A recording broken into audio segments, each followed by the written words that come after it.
One of the features of August is that there was an Irish author called Edna O'Brien who wrote a book called August is a Wicked Month.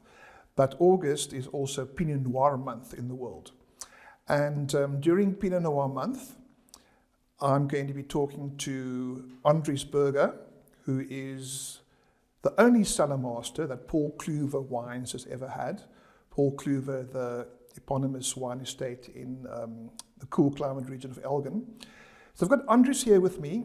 And before I get to Andries' personal love and passion for Pinot Noir, he's one of the dukes of Pinot Noir in South Africa.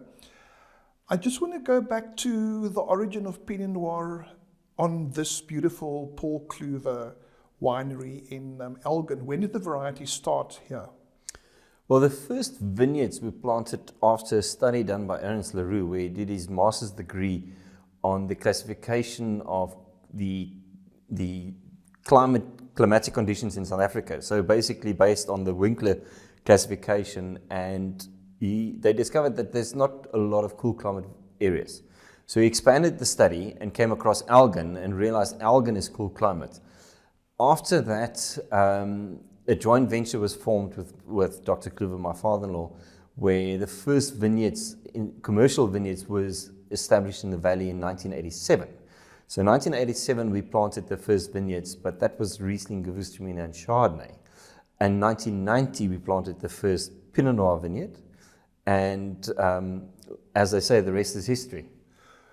Were you party to the first planting? Was that No. one of your offerings? No, I actually, the first time I came to this property was 1993 when I was dating Inga. And that was my first experience, but not from a commercial point of view. In 1995, I started getting direct knowledge of the grapes from the area because I was a winemaker at Nederburg, and all the grapes back then went to Nederburg, and the wine was vinified at Nederburg at the time. But I'm sure you would have definitely agreed with the plantings of Pinot Noir on the farm because, as I said, you've become one of the major proponents and one of the experts of Pinot Noir in South Africa.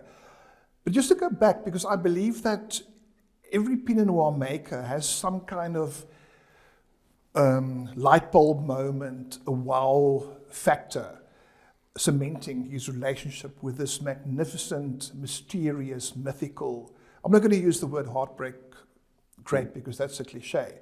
But Andries, where did your real love and your heartbeat along with Pinot Noir, where did that evolve and how did it originate? Well, actually at that time when I started making wine, Pinot Noir was very far between, the Emile had just started with Hamilton Russell and Bouchard Venice and was basically just started making wine when I started growing an interest in wine. For me, my moment probably was during my first vintage in Burgundy, which was 1997, and I worked in Alles Corton. And for me, that probably, where the first time that I realized vineyards that's not even 5 meters apart. Winemaking can be exactly the same, but you've got two total different wines. In that time, we didn't even have a single vineyard classification in South Africa. So the concept of a single vineyard was foreign, was new, and suddenly you're exposed to where they make wines from vineyards and they express the same variety. I worked in a winery, we make 15 different Pinot Noirs, ranging from Village to Premier Cru to Grand Cru. And what is amazing is that it's the same variety from the same appellation, but they all produce wines that's totally different. And I think that's probably where my interest for Pinot Noir got really woken up. Does Pinot Noir, of all the red grapes, do you think that Pinot Noir expresses its sense of place in the manner that other grapes do not? Absolutely. I think if there's a red variety that can show sense of place so much more than anything else, it is it's Pinot Noir. What you've got to remember, other varieties, a lot of other varieties like border varieties, actually express better in blends. Whereas, so Bordeaux is about blending Cabernet Sauvignon, Merlot, or Cabernet Franc, or Malbec, whatever, to express the region and the wine. Whereas Pinot Noir, you can't. It's only in Champagne that you blend Pinot Noir. And Pinot Noir is about expression of sight, and that's what you've got to learn to do. And what is amazing is the differences that you get from a site in different vineyards and different vintages. So I think I'm privileged in the sense that I've been making wine here since 1997. Too many young winemakers hop along to a new job and they never learn the vineyards. And that's something you cannot buy. That's experience that you cannot buy. Sort of the intimate knowledge of a site, how that vineyard reacts in different climatic conditions, is something that you can only get with experience. And I think that's an advantage of having been here since 1997. Well, let's go back to the site, because you've been visiting Burgundy now for 25 years as a part of the inner circle, so to speak, of your experience there. And now you're looking at your own vineyards and your own site and your own terroir. Describe the site first of all, and then give me an idea of what makes it unique in its expression through the wine. Well, it's now you've got different sites and different different aspects. So you'll have, for instance, you'll have a site here on the farm which might be slightly more west facing, which is, we prefer the cooler sites, which is south facing, but the clay is so rich and structured that it actually gives a more structured dimension to the wine. Whereas with the cooler sites, a lot of the time you get more elegance and more delicacy, in the sort of delicate flavors in the wine. But you actually need both, and you want to express each site to the best of its ability, and Seven Flags is our wine, which is a single site expression, where you really want to express the best site on the property. The estate is a blend of all those different, sort of all the different mature sites of Pinot Noir that we have, some more mature vineyards. But each brings another dimension to the wine, and that expresses the estate, and that's what you've got to, there's subtle nuances in each site that you want to express in the wine at the end of the day. Just give me an idea of the swales and your elevation above sea level and your temperatures, the terroir in a packet. So basically, according to the Winkler classification, we're ranging between region 1 and 2. Obviously, it depends on the site. So what we'll have is we'll have an average growing temperature of just over 19 degrees Celsius. So that's average growing temperature. What we find here is that we always joke with our fellow winemakers in Stellenbosch, where they measure days above 30 degrees Celsius in days. We literally measure it in hours. And the other great thing is, because of our altitude, so our vineyards are planted between 300 and 500 meters above sea level, and the proximity is we're about less than 20 kilometers from the ocean. So what we find is that because of our proximity to the coast, but also our altitude, that we get very big diurnal differences. Diurnal difference is the difference between day and night temperatures. And that is critically important for color and flavor development in grapes. And also retaining of acidity. Because if you've had a warm day but it doesn't cool, your vine will metabolize some of the organic acids and you'll drop your acidity. Whereas with the cool climate, you don't have that. So inherently, we actually have, because of the climate, we have higher natural acidities. From a soil point of view, all our soils, there's two types of soil types in the valley, and the one is Table Mountain sandstone derived, so that's sort of more on the mountainous areas, and then we have Bockerveld shale.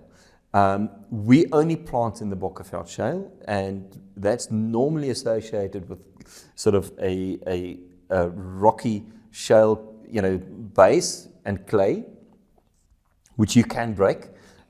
It's a marginal soil. It's not a very rich soil. The soils aren't as deep as the granites that you get in some other areas. And we don't plant in the sandy table sandstone derived soils because with sandy soils you don't get structure. And Pinot Noir, you do need structure and richness, and that's what you get from the shale and the clay. And the other thing that is really important is that we've got a very high iron content in our swells. Some of the swells is classified as ferricrete. Ferri refers to iron. And so ferricrete, the Afrikaans word for ferricrete is actually koffieklip. So we have a lot of, iron-rich swells on the property as well. The most amazing thing about Pinot Noir for me is that if you look at the vineyards and Burgundy, the Cistercian monks who built the wine industry in Burgundy, they looked for the poorest agricultural soils in France because they believed the more you suffer, the closer you are to God. The poor soils. And here in Elgin, where you are, and you hit those slopes, you've got the magnificent Groenlandberg slope where, nothing else grows except proteas and the wild fynbos. And within that you find the vines. And from this you make this most beautiful, gorgeous, aromatic, multi-dimensional Pinot Noir, which is a beautiful wine, as beautiful as only Pinot Noir can be. But it's known as a bit of a hard nut to crack in the winery.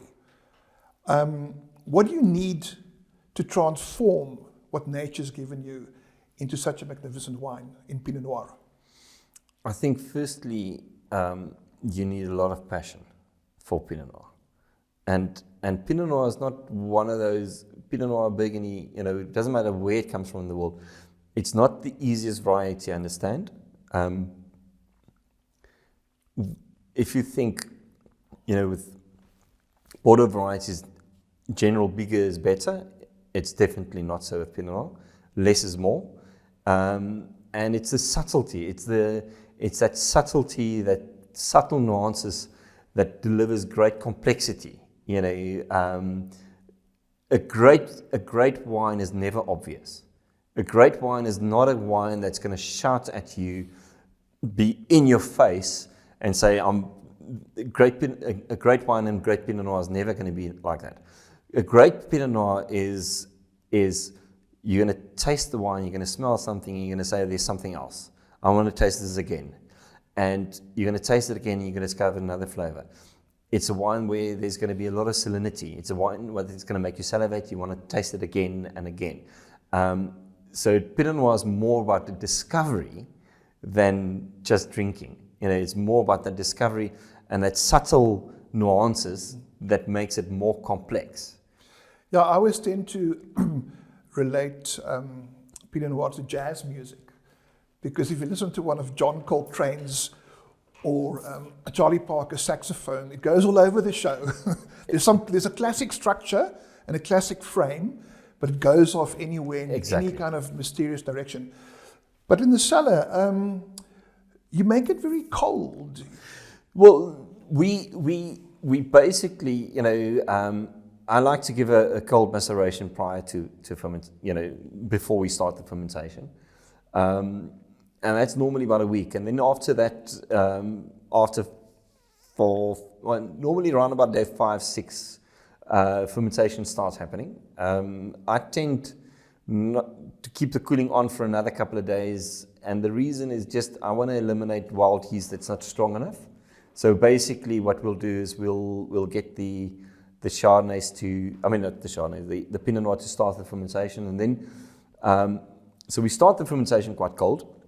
And then, obviously the temperatures goes up. But the problem with Pinot Noir, you don't want to extract too much. Pinot Noir is about elegance, so I tend not to ferment more than 28 degrees Celsius. So which is coolish, 25 to 28 degrees Celsius I find for us works, and what the more important thing is that we don't want to manhandle the grapes, so we actually don't pump the grapes at all.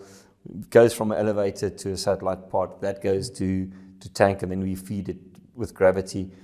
And the other thing that I quite like is punch downs, gentle punch downs, not pump overs to extract a lot of flavor. I think punch downs is the best way of achieving the balance that we want. And then the question of wood and maturation, oaking. I mean, these days one can't talk about wood anymore because you've got small wood and big wood, and if you don't have that, you've got clay and cement and all kinds of weird and wonderful other things.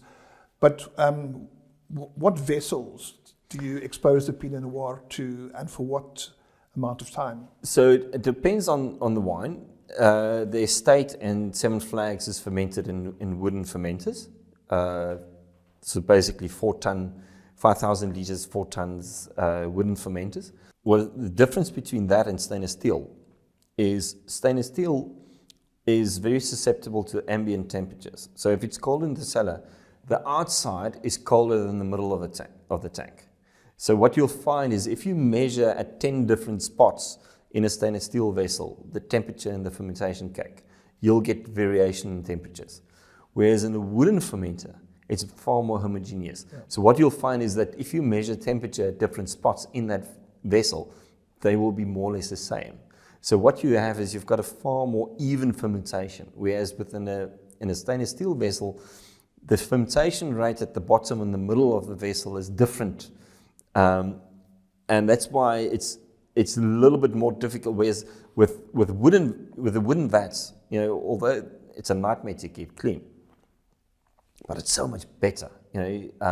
So we get far more a homogeneous fermentation, and the balance that you get from there is just so much better. From there, we go to small barrels. Or obviously depends on the wine.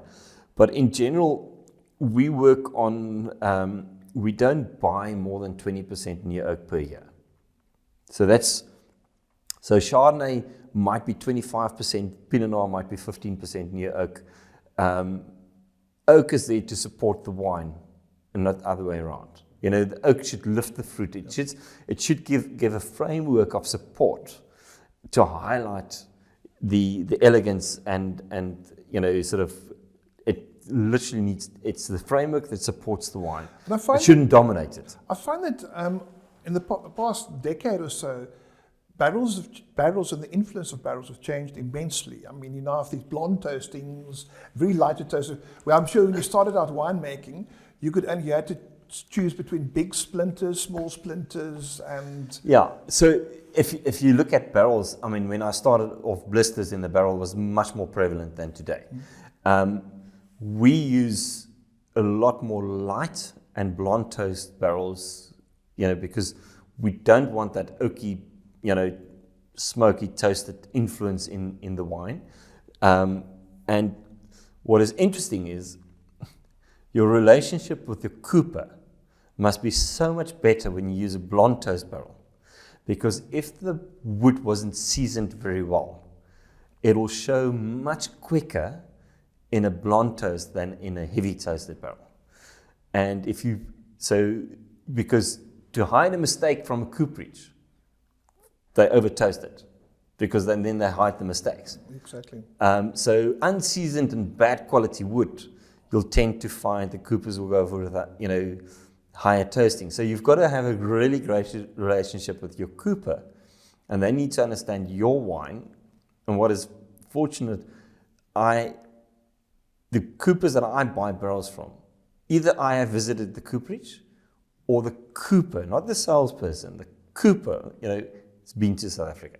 I think once you or Paul told me that you actually send the bottle of wine to the cooper. We get the guys to taste wine with us, whether it's here or we go and visit them, and they've got to understand they've got to understand your philosophy, and you've got to understand their philosophy. And then you've got to see where you can marry, where you can work together. Because sometimes a cooper is going to have philosophy which is not going to suit your style of wine. And the other thing is, I only buy barrels from Burgundy, because in Burgundy they've been making barrels for Chardonnay and Pinot Noir for centuries. So they understand Pinot Noir, they understand Chardonnay. You make 3 different wines, and I think Paul Clüver's played a major role in, I wouldn't call it demystifying, but making a Pinot Noir approachable with these different wines that you have, from the village, and then the estate, and then up to the Seven Flags. I see them as 3 totally different wines. I don't want to talk about entry level and seniority and whatever, but would you just like to explain the characters of those 3 different wines to me? So the Village wine, like you said, it's a much more approachable style of wine. It's so we have been planting quite a lot of new vineyards, and you've got to find a home for the new vineyards.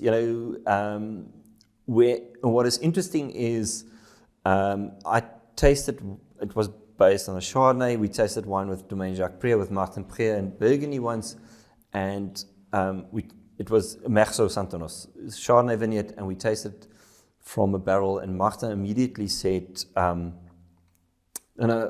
put that wine back in the barrel, we'll taste from another barrel from the same vineyard. And Paul's response was, but it's a beautiful Chardonnay. And Martin's response was, that's exactly the problem. Young vineyards tend to show a lot of varietal character. So he kept his glass, I took a new glass, and it was immense immediately, because what happened, half the vineyard they replanted. It was young vineyards versus old vineyards. Old vineyards start getting a sense of place. Young vineyards is about varietal expression. The Village range is about varietal expression. It's about capturing the next Pinot Noir drinker. It's that bright red fruit expression. It's a little bit more, I don't want to use the word obvious, but it's a little bit more obvious, a little bit more fruit forward, and it's to capture the next generation of Pinot Noir drinker. It's the introduction to Pinot Noir. That nice, juicy, ripe fruit, great acidity. It's a wine that's not overtly complex, because the vineyards doesn't have a sense of place yet, because you're only going to get that with But it older still vineyards. shows something special. But it still shows something really special. Estate is obviously now from more mature vineyards where there's more expression of sight. And what we try to do with the estate is express the estate. That is the expression of the estate. That is where there's subtle nuances, there's more complexity, there's more layered. The Village doesn't even see new oak, because it doesn't have the structure to carry new oak. So it's actually aged in 5,000 liter wooden vats, and then older barrels. Estate is obviously there's more structure, there's more layered complexity, and it's more the expression of the sites of all the different vineyards, then combined into, so it basically gives an expression of estate. What estate also gives to me is, because I've been exposed to it decades now, can you believe it? But it really is a Pinot Noir that ages. And it shows that, I can't think of another red variety that really changes so much. It's like one of these weird sea animals that are on the rocks. They change in colors and depths and everything.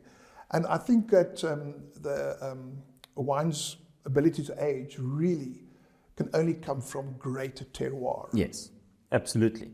And then we go, the next step is obviously then Seven Flags. You've got to stand up when you talk about Seven Flags. So Seven Flags then is from amazing vineyard site. It's southeast facing. It's a really cold site. It's one of the sites that we harvest, latest on the property. And it's also one of these sites where I find I can work with a whole bunch of ferments as well. So normally Seven Flags has got a percentage of whole bunches in there as well. And but it's an expression of sight. You know, that's a sight expression, and sometimes people say, but we prefer the estate, and to a certain extent, sometimes I would agree with them, but because it's a slightly more obvious, you know, wine, whereas Seven Flags is much more about subtlety. And coming back to great wine is not always the wines that's obvious. Great wine is the wine with subtlety. Is that subtle nuances where you want to go and go back and you taste it, you know. And I always say, you know, as winemakers, we tend to sit and drink a lot of wine together. And you hear about a new wine that's released and you in a restaurant or whatever, you order it. You haven't finished half the bottle and then you ordered something else. For me, that's not a great wine. A great wine is where, before you realized, you've actually ordered the second bottle. Yeah, I find that the Seven Flags to me is just incredible. That I know Pinot Noir is known for this aromatic and this accessibility, and Dani de Vet says you get red wine, white wine, and Pinot Noir. But Seven Flags shows that it could be a solid, firm red wine of structure, but have those diversity of nuances. You've done a great, you and Paul, your brother-in-law Paul Clüver, and your father-in-law Paul Clüver Senior, and the whole brand Paul Clüver are known as Pinot Noir ambassadors for South Africa, although we only have something like 1,000 hectares planted, half of which is used in sparkling wine. So it's a very small industry. How would you compare the quality of Pinot Noir coming out of South Africa to Burgundy and other New World producing Pinot Noir countries? Well, firstly, I think it's almost impossible to compare. Okay, I think Pinot, if you talk about the Holy Grail, Burgundy is still considered the Holy Grail. But what we've got to remember, that average Pinot Noir that we get to taste from Burgundy, we only get to taste 30%, the top 30% of Burgundy here in South Africa. Perhaps you, because you're Andries Burger, I get to taste the 70% at the bottom, and I promise you, it's not all every time. Experience. It's not always a great experience. You know, there's a lot of bad Pinot Noirs also produced in Burgundy. I do think they've got a far bigger challenge than what we have regarding climate change. I do think, you know, Oregon is different. Napa or Sonoma is different. You know, in America, bigger. They tend to be bigger and bolder. For me, you know, Central Otago, New Zealand, although they make beautiful wines, there is not that much diversity, in my opinion. I think ours are far better than New Zealand. And I think what we, you know, what is incredible about South Africa is the diversity that we get. That, you know, in all our wines, not only in Pinot Noir.